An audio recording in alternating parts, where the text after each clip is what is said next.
I'll bet you've never heard this one before, but Russell Westbrook, James Harden, and Kevin Durant used to be teammates. Crazy, right? Kidding. Of course you know that. If you're even a casual NBA fan, you've heard about 12,000 discussions of the trade that sent Harden to Houston back in 2012. I'm sure Sam Presti would love for all of us to stop talking about it, but it's a worthwhile reminder how much a past decision can still hang over a franchise 6 years down the line. Can't change the past though, so while it's fun to daydream about how many titles the Westbrook-Harden-Durant trio could have won, it's not worth crying over. It is, however, worth pointing out that two of the three MVPs who the Thunder once had reached the conference finals this year, and the one who didn't is the one who's still in Oklahoma City, and worth wondering why that is. The easy answer is that Westbrook is the worst MVP of the three. That's too simplistic, and a bit silly anyways. The worst MVP is still an MVP, and these guys are all top 10 players in the league. That's why losing two of them is such a painful memory for OKC. It is probably true that if you were going to draft a player to build a franchise around, with the goal of winning a title next season, most NBA GMs would pick Harden and Durant ahead of Westbrook. I guess the order would be something like LeBron James, Durant, Anthony Davis, Steph Curry, Harden, Westbrook, with Kawhi Leonard slotting in between Curry and Harden if healthy. But I think a team that picked Westbrook in this hypothetical win next season scenario would still be confident in their chances with Russ at the helm, especially since they'd have the chance to build the ideal team around Russ. Even if Russ is the worst MVP, he's still the kind of player you can build a championship team around. The question for the Thunder is how they can get closer to being that ideal team than they were this season. The Warriors, of course, are hardly a fair comparison for the Thunder or any other franchise. They drafted the two greatest three-point shooters of all time, undervalued at the time, in Steph Curry and Klay Thompson. Founded Defensive Player of the Year and Jack of all trades with a second-round pick in Draymond Green, and then added Durant only because of a massive one-time jump in the salary cap. Trying to replicate the way the Warriors assembled talent is borderline impossible, although in a strange way, similar to OKC acquiring Durant, Westbrook, Harden and Ibaka in rapid succession. The Thunder shouldn't try to replicate the Warriors completely. When the Warriors go to their death lineup, they have 5 good to great ball handlers on the floor, 5 guys who are dangerous off the ball, and 3 of the best shooters in the entire league. They are quite literally lightning in a bottle. The Rockets, however, started in a situation not too different from OKC post-Durant. At the end of the 2016 playoffs, following a first-round loss, Dwight Howard departed, leaving the Rockets with just one star. 2 seasons later found themselves 1 win and 1 Chris Paul hamstring injury away from reaching the finals. They got there by hiring a coach in Mike D'Antoni who fully unleashed Harden, and building the perfect supporting cast around him. Following the 2016 defeat, the Rockets brought in three-point bombers Eric Gordon and Ryan Anderson to join existing 3-and-D players Patrick Beverley and Trevor Ariza. D'Antoni declared that Harden, a nominal shooting guard, was his point guard, seeking to get the ball in his hands as much as possible. Surrounded by those elite three-point shooters and a young but intriguing lob catcher and rim protector in Clint Capella, Harden exploded, leading the league in assists and finished second in MVP voting, behind Mr. Triple-double himself. Rockets then bounced OKC from the playoffs before being eliminated by the San Antonio Spurs in the second round, following a complete meltdown by Harden in Game 6 that the team chalked up to exhaustion. Determined to lighten Harden's load and add more superstar talent in the offseason, Houston brought in Chris Paul, a superstar who can defend, playmake and score at a high level, someone able to run the offense for stretches to give Harden rest and space the floor and be a second playmaker when playing alongside him. That model surround your superstar guard with a rim-rolling center, elite shooters, and a second superstar who can handle some of the playmaking burden isn't too far off from what the Thunder have tried to do. Steven Adams can fill the Capella role and roll on offense, and might be an even better rim protector. And in Paul George, OKC has the secondary superstar. PG isn't nearly the playmaker Paul is. He can run the offense for stretches, and he's an excellent shooter who knows how to move without the ball. OKC has the two most important ingredients: a second superstar and an elite center, in building a house-stone XU system around Russ. The problem is OKC has failed to make the most of their three stars. As Oscar Wilde may or may not have said, talent borrows, genius steals. The Rockets' playbook has proven successful around a similar core, and it's time for OKC to try to copy as much as they can of that formula, adapting things slightly to fit their own personnel. The good news, that won't be as much of a sea change as it might seem. OKC took a lot of deserved criticism for playing uncreative offensive and running a lot of isolation (ISO) possessions, but the Rockets in fact ran far more of them. Houston ran 1280 ISO possessions in the regular season, first by a mile, while OKC ran 959, still the second most in the league, but way less than Houston. The reason that Houston had the best offense in the league while OKC was pedestrian is the type of ISOs each team runs.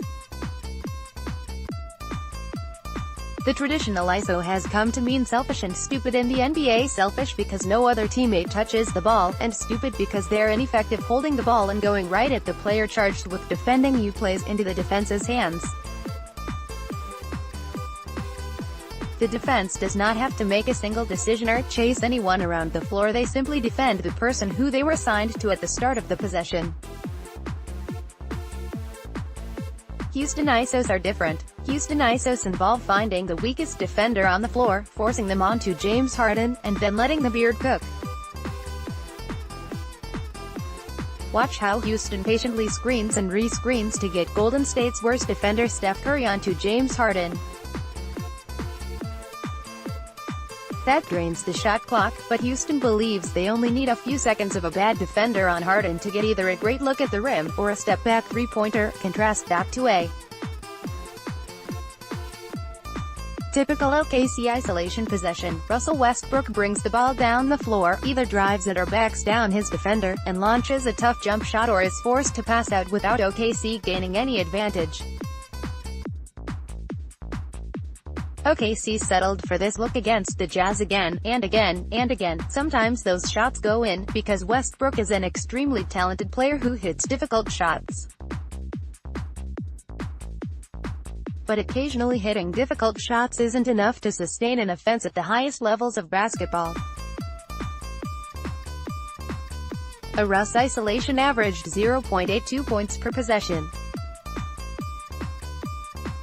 If you ran that play 100 times, the average NBA game has about 100 possessions per team, you would score 82 points, a terrible mark. The Harden ISO, in contrast, averages 1.22 points per possession, good for 122 points if run all game, which would be a historic level of offense. Getting a weaker defender onto Harden to start these possessions helps, but Houston also hunts for quality shots even in ISOs. Note those Harden plays end in a three-pointer and a shot at the rim, respectively, while Russ ISOs repeatedly end in a mid-range jump shot. The mid-range jump shot is the least efficient play in basketball, for pretty obvious reasons. The further you get from the basket, the harder it becomes to score, so mid-rangers go in less often than shots close to the basket, and three-point shots go in less frequently than mid-rangers. Because three-point shots get you an extra point, however, you can hit far less of them and still be efficient. Shooting 33% on threes get you the same number of points as shooting 50% on twos. The Rockets know this, and have tried to eliminate mid-range shots from their offense as much as possible, to the point that their style of offense, all threes and layups, has been nicknamed "Moreball," after general manager Daryl Morey. OKC need not eliminate the mid-ranger entirely. By contrast, Durant's mid-range game has risen substantially the past 2 years and GS at the highest levels by percent of total field goals in half a decade, but the Thunder should try to move in that direction. Russ is talented enough to score one-on-one at times, and the coaching staff should give him a mandate. All right, Russ, if you want to get some ISOs in, go ahead, but you have to get to the rim on them. Russ averaged 8.3 shots in the paint last year, shooting 59% on them, compared to 6.6 mid-range shots, on which he shot an abysmal 39%. Turn 2 more possessions per game into shots at the rim instead of mid-rangers, and OKC will score nearly a point per game more on average. That matters. Find another point by replacing mellow ISOs with more pick and rolls, turn a few more 2s per game into 3s, and suddenly you're winning the games you lost by 3 or 4 points last year. Doing the little things right adds up. That's easier said than done. Of course, Russ likes to play a certain way, but getting Russ to take less mid-rangers in favor of going to the rim more will be an easier ask than getting him to give the ball up more and become Tony Parker. It's a similar story in the pick-and-roll. Houston pick-and-rolls end with shots at the rim by the ball handler, lobs to the center, or kickouts for three-pointers. OKC can do all of those things. Russ can get to the rim as easily as Harden. Adams can catch lobs and finish, not as well as Capella, but still well enough, and the Thunder have some players on the perimeter who can knock down threes. But they don't have as many as the Rockets do, and that's the problem. The Rockets constantly surround Harden with 3 above-average three-point shooters and a lob-catching center. OKC's starting 5, in contrast, features exactly 1 above-average three-point shooter, Paul George, alongside a slightly below-average 1, Carmelo, and a downright terrible 1, Andre Roberson. That matters even on possessions where those wing players don't touch the ball. Compare these two ISO possessions. The Harden ISO does not feature a favorable switch. Klay Thompson, one of the best defensive guards in the league, is on him. Harden fights past him anyways, and because there are 3 good three-point shooters on the floor, no one helps from the wing. Clint Capella's presence as a lob threat deters Draymond Green, the theoretical rim protector, from getting in Harden's way. Now compare that to Westbrook's drive. As soon as he gets a step on Ricky Rubio, Rudy Gobert is already standing in the paint, humming "I shall not be moved." Gobert is comfortable sliding that far over because his man, Jeremy Grant, shot 29% on three-pointers this season. Seeing Grant wide open, Westbrook makes the dish, and sure enough, Grant bricks it. Quite honestly, while passing to Grant was the right play, Westbrook trying to go 1-on-2 against Rubio and Gobert might have resulted in a higher percentage shot than Grant's attempt from the corner.